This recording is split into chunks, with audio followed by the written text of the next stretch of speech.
Assalamualaikum. Apa kabar? Baik. Ya, sebelum kita mulai pembelajaran hari ini, saya minta kalian berdoa. Saya minta ketua kelasnya untuk memimpin doa. Silakan Aisyah ya. Ya, Aisyah memimpin doa terlebih dahulu. Sebelum kita memulai pelajaran, alangkah baiknya kita berdoa dalam hati mulai.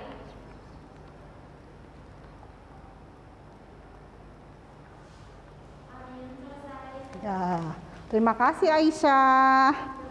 Ya, sebelumnya kita absen dulu ya. Ini farmasi 2 untuk kelas yang kedua ya. Saya absen dulu.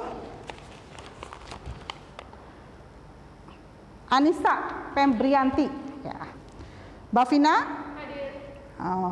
Davayanti Dea oh, Dea ada semua ya. Ini kan berarti farmasi 2 tapi kelas yang kedua. Nah, sekarang apa kabar kalian? Baik ya. Ibu cuma mengingatkan pada kalian, karena sekarang masih pandemi, tetap harus menjaga prokes. Prokesnya harus ya, tetap kita jaga. Jangan lupa mencuci tangannya terlebih dahulu sebelum makan, sesudah aktivitas. Yang kedua, tetap pakai masker. Kalian udah vaksin belum? Sudah. Alhamdulillah sudah semua vaksin. Ya, jadi kan kita tenang, tapi tetap aja menjaga jarak harus terus. Jadi kalaupun nanti kita belajar cara berkelompok, diskusi cara kelompok, tetap harus menjaga prokesnya. Ayo prokesnya dijaga, prokesnya dijaga. Ya, sudah semua? Nah, sekarang sebelumnya saya akan memberi, hari ini ya, hari ini materi kita tentang pengelolaan perbekalan farmasi di puskesmas, mengenai perencanaan perbekalan farmasi di puskesmas. Saya mau nanya dulu, mengingat-ingat pelajaran minggu yang lalu, ada yang ingat? Siapa yang ingat? Ayo, siapa? Bavina apa?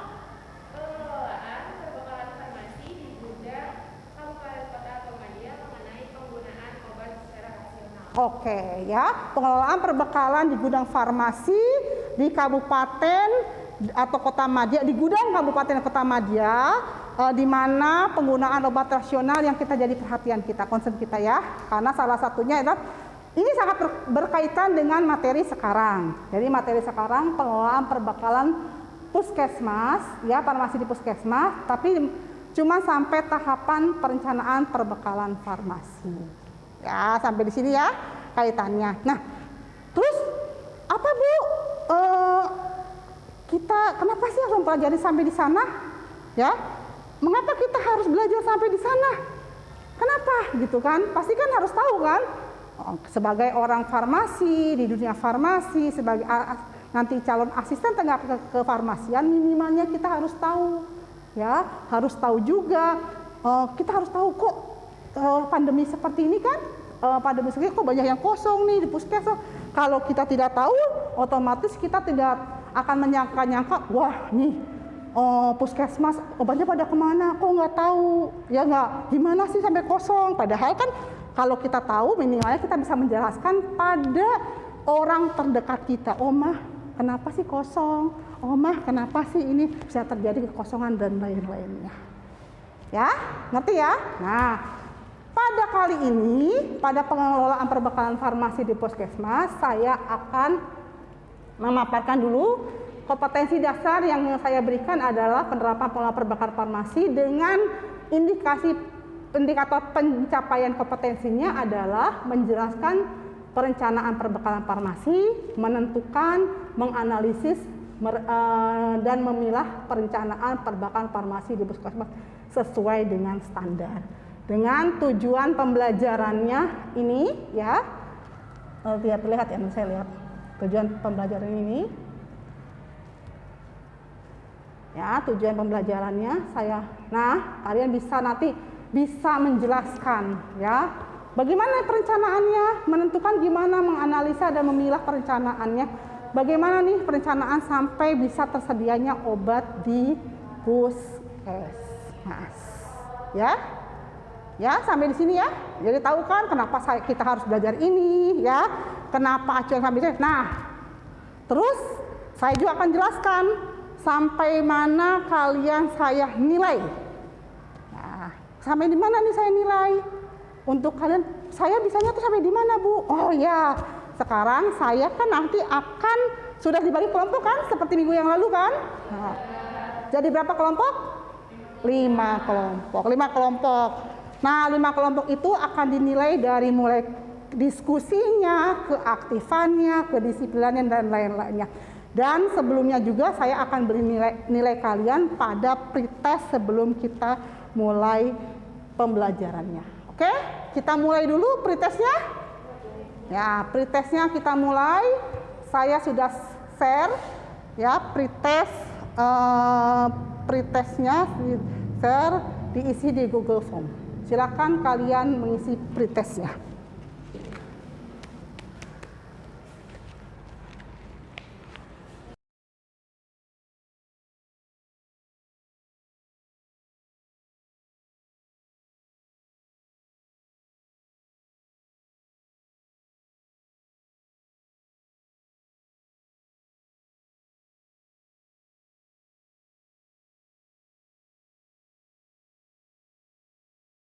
Nah, kita akan mulai materi kita untuk hari ini, pengelolaan perbekalan farmasi di puskesmas, tapi mengenai perbekalan farmasi.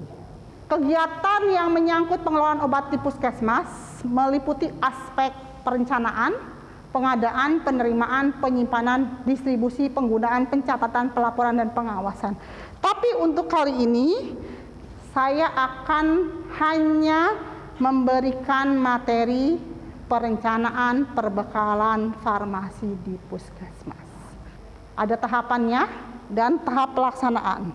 Tapi yang saya akan garis bawahi atau saya akan bawakan adalah perencanaan menggunakan metode konsumsi dan mobilitas ya, sehingga tepat dan penggunaannya rasional.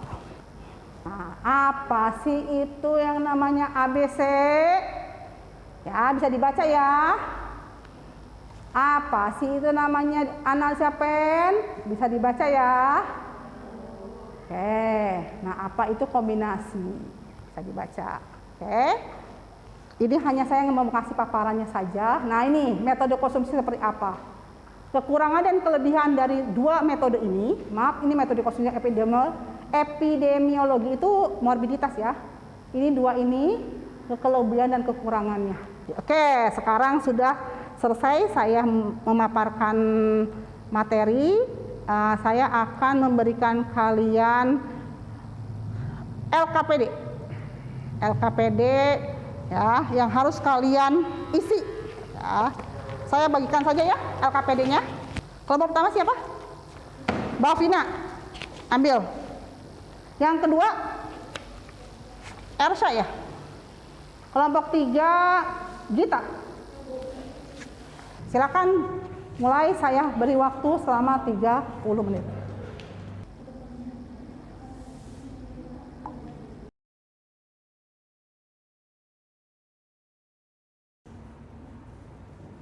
Kalau kalian terbiasa dengan masalah kasus yang ada, membacanya, itu kan ada sekarang gerakan literasi kan ya, gerakan literasi, gerakan apa. Jadi kalian terbiasa, masalah ini tuh ini, masalah ini tuh apa, disimpulkan, setelah itu di cross check atau dicari kebenarannya dengan pelajaran yang kamu dapat di sekolah. Jadi jangan menelan bulat-bulat berita yang ada. Oke? Jangan pernah menelan bulat-bulat berita yang ada.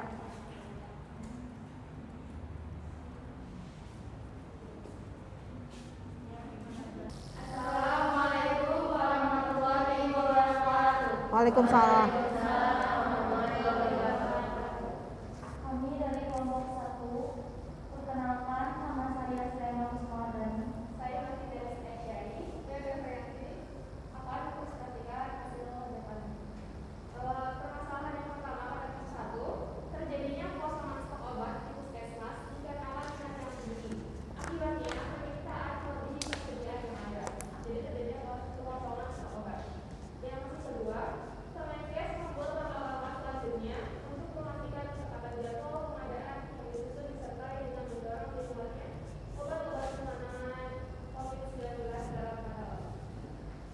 Jadi kesimpulannya kelompok kasus 2 kenapa? Denkes, Repkes. Jadi membuat langkah selanjutnya untuk memastikan akan jadwal pengadaan. Oh, jadi langkah-langkah agar tidak terjadi kekosongan. Ya, oke. Sip. Oke, sekarang saya minta tanggapannya kelompok 4. Saya tanggapan dari kelompok 4 presentasinya udah bagus. Ya. Di sini aku ingin bertanya sedikit. Dari kedua kasus tersebut itu menggunakan teknik evaluasi apa? Kayak misalnya analisis ABC. Ya, pada kasus berita di situ kan ada kan, dia menggunakan apa? Dia menggunakan evaluasinya atau metodenya? Kalau metodenya, evaluasinya lebih baiknya. Menurut Anda aja, menurut Anda evaluasi yang terbaik untuk itu menggunakan evaluasi apa? Menggunakan evaluasi ABC. ABC aja, berarti dari ekonomi aja, dari karakteristik kombinasi. Dari kombinasi. Evaluasi yang akan digunakan kemungkinan evaluasi ya, supaya seimbang antara kebutuhan medis dan cukup. Ya, oke, terima kasih. Kita kasih tepuk tangan dong. Ya. Wow, saya speechless nih. Saya benar-benar senang juga sih. Kalian hasil diskusinya keren-keren. Ya, keren-keren. Jadi untuk yang sekarang, kalau saya boleh menilai, sebenarnya saya galau nih antara kelompok kamu dengan kelompoknya Elsa. Elsa itu kelompok 2 ya. Kelompok 2 ini bagus juga, kelompok 2. Nah, saya suka dengan kesimpulan dari Gita, kelompoknya Gita. Dia dari situ kita makan, oh iya banyaknya pasien yang isolasi mandiri. Nah, dari kelompok 2 Ersha, karena di luar perkiraan Bu, ternyata di luar perkiraan juga mempengaruhi ya, karena tingkahnya human, karena tingkahnya manusia yang perilaku dengan panic buying lah, apa sakit dikit juga minta obat lah puskesmas, dan juga karena lonjakan pandemi. Masih ada pertanyaan? Silakan. Saya sudah memberikan kesimpulan pada materi ini, pada kasus pertama dan kasus kedua. Saya minta Anda menyelesaikan LKPD-nya dan langsung mengumpulkannya. Menyelesaikan kesimpulannya seperti apa. Setelah menyelesaikan kesimpulannya, nanti saya akan mengumumkan kelompok terbaik. Ya, silakan kerjakan post-testnya. Oke, udah semua ya? Sudah semua ya post-testnya? Nanti saya akan umumkan minggu depan. Ya, untuk materi selanjutnya saya akan materi untuk pertemuan berikutnya adalah perencanaan perbekalan farmasi di rumah sakit. Ya, sudah mengerti atau ada pertanyaan?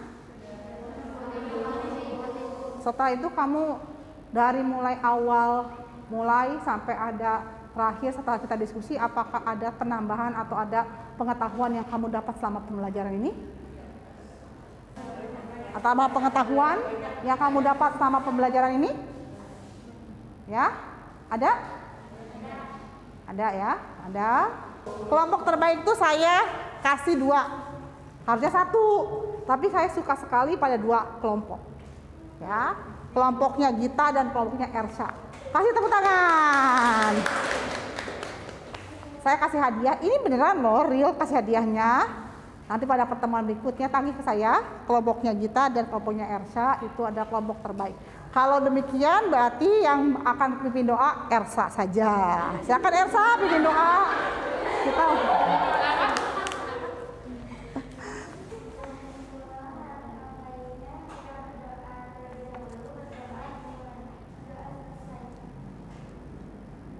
Alhamdulillahirabbil alamin. Tetap jaga kesehatan, tetap jaga prokes, tetap semangat. Semoga ilmu yang saya berikan, pengetahuan saya berikan, walaupun sedikit, bisa bermanfaat untuk kamu sekarang dan masa depan. Ya, saya akhiri pelajaran hari ini dengan mengucapkan alhamdulillah. Assalamualaikum warahmatullahi wabarakatuh.